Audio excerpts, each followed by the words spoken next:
My dear audience, मैं are के शुक्ला आपके सामने एक बार फिर मैं आज आपको इस शॉर्ट वीडियो में बताऊंगा कि लीव इनकैशमेंट, ग्रेच्युटी में जो सैलरी फॉर दिस पर्पस ली जाती है उसमें आप क्या क्या लेंगे, क्या क्या नहीं लेंगे। हालांकि हम ये वीडियो में बता चुके हैं, लेकिन फिर भी हम यहाँ पे डिफ्रेंशिएट करते हैं।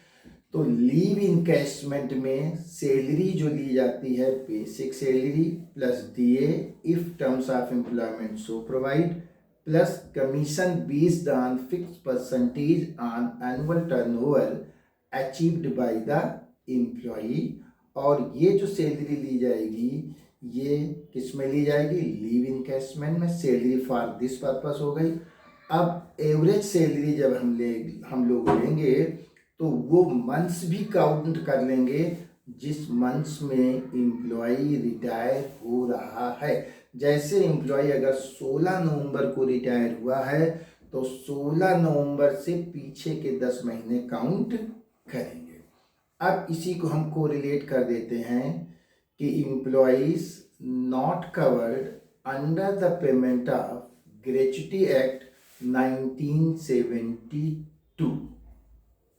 तो इसमें salary for this purpose same रहेगी, basic salary plus DA if terms of employment so provide, plus commission based on fix percentage on annual turnover achieved by the employ. लेकिन एक डिफरेंस है कि इसमें जिस मंथ्स में एम्प्लॉय रिटायर होगा, इसमें का मतलब ग्रेच्युटी वाले में, तो वो मंथ्स इग्नोर कर देना।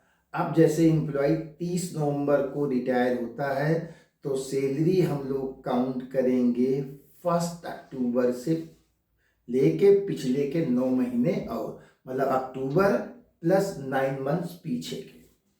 लेकिन अगर यही लीव इनकैशमेंट में होता तो हम लोग क्या कर लेते, 30 नवंबर को जो रिटायर हुआ ये मंथ्स भी काउंट कर लेते। तो बेसिक डिफरेंस है कि लीव इनकैशमेंट में उस मंथ्स की भी एवरेज सैलरी ली जाएगी जिस मंथ्स में वो रिटायर हुआ, लेकिन ग्रेच्युटी वाले में वो मंथ्स हटा देंगे। किसमें? The employees who are not covered under the payment of gratuity act 1972। अब ले लेते हैं employees who are covered under the payment of gratuity act 1972।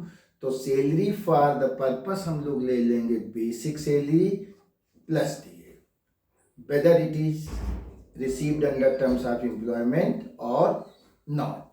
तो सैलरी फॉर दिस पर्पस हो गई। और जो सैलरी लेंगे कैलकुलेशन पर्पस के लिए वो 15 डेज लास्ट ड्रॉन सैलरीज। तो 15 डेज कैसे निकालेंगे? Monthly salary including DA divided by 26 और मल्टीप्लाइड बाई 15। ध्यान रखना, इसको हाफ नहीं करना है, इसको क्या करना है हमें 26 से डिवाइड करके 15 से मल्टीप्लाई कर लेना है। अच्छा, बहुत से लोगों ने पीछे वीडियो में पूछा कि 26 ही क्यों लेते हैं? Since our working days are 26, that's why we divide by 26 days. तो 15 days salaries means not half salary, monthly salary divided by 26 और multiplied by 15। तो ये होगा employees covered under payment of gratuity act 1972। One important point, अगर gratuity received होती है at the time of death of the employee by the legal representative of the employee, it is fully exempt from tax। तो my dear viewers, आप लोग video को देखते रहें, like subscribe share करते रहें, और मैं आपको ऐसे ही डिफरेंस और अदर इम्पोर्टेंट वीडियोस शेयर करता रहूँगा। Thank you.